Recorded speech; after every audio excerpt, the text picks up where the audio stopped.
July 2020, Reliance Industries Limited had declared itself net debt-free thanks to the 2,60,024 crore rupees it had raised in less than 200 days.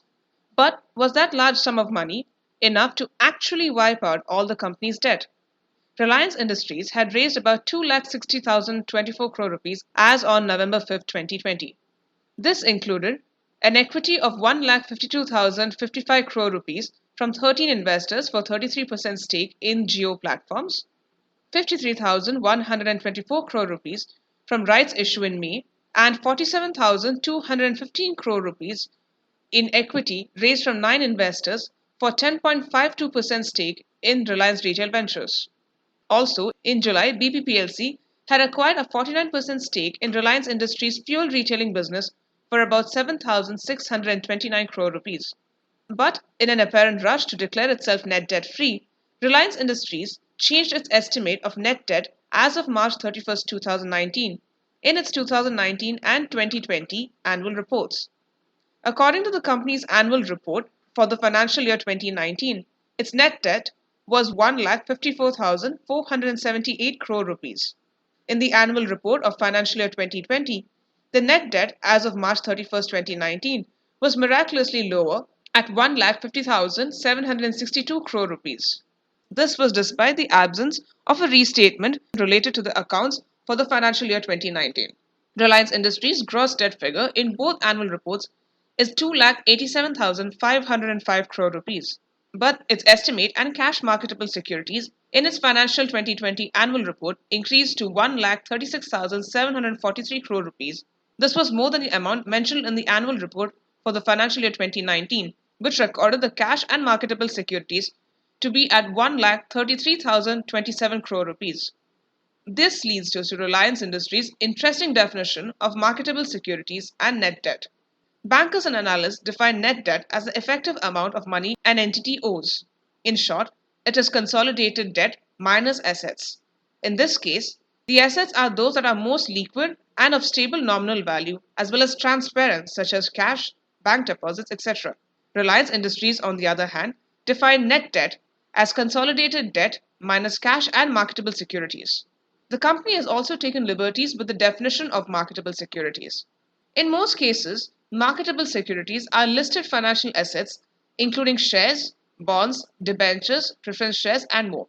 Reliance Industries' definition of marketable securities includes investments in two unlisted associates, namely Jio Digital Fiber Private Limited and Reliance Jio Infratel Private Limited.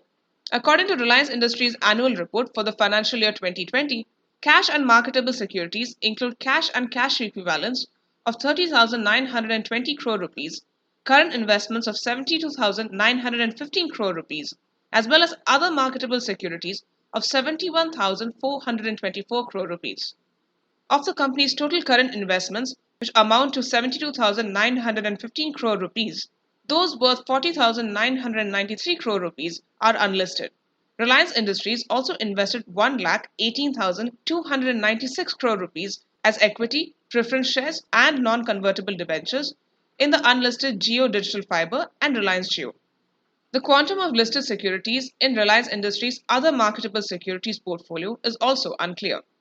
In its annual report for the financial year 20, Reliance Industries also stated that if investments in the Reliance Industries shares held by Petroleum Trust and Reliance Services and Holdings Limited is considered as marketable securities, the net debt shall reduce by 43,294 crore rupees to 1,17,741 crore rupees.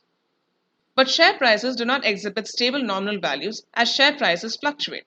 As of March 31, 2020, Reliance Industries' consolidated debt was 3,36,294 crore rupees. So, after deducting cash on hand worth 30,920 crore rupees and the cash inflow from the recent fundraising, which amounts to 2,60,024 crore rupees, the total net debt is estimated at 45,350 crore rupees. Though the reported financial leverage is low after the fundraising, Reliance Industries is not debt-free, at least not yet. This estimate assumes that Reliance Industries received all investment commitments from its stake sales and rights issue upfront. It also excludes the 18,839 crore rupees of spectrum liabilities payable to the Department of Telecom as well as Jio Digital Fibers and Reliance Jio Infratel's outstanding debt. It also excludes 8,697 crore rupees of lease liabilities and 1,06,525 crore rupees of other financial liabilities. Investors in Reliance Industries' May 2020 rights issue are required to pay only 25% of their investment upfront. The balance is payable in two installments and November 2021. Factoring in the deferred proceeds from the rights issue and other liabilities listed above, the net debt to the EBITDA ratio, based on the annualized first half performance in financial year 2021, is not insignificant at 2.44 times. Click the link in the description below for more details.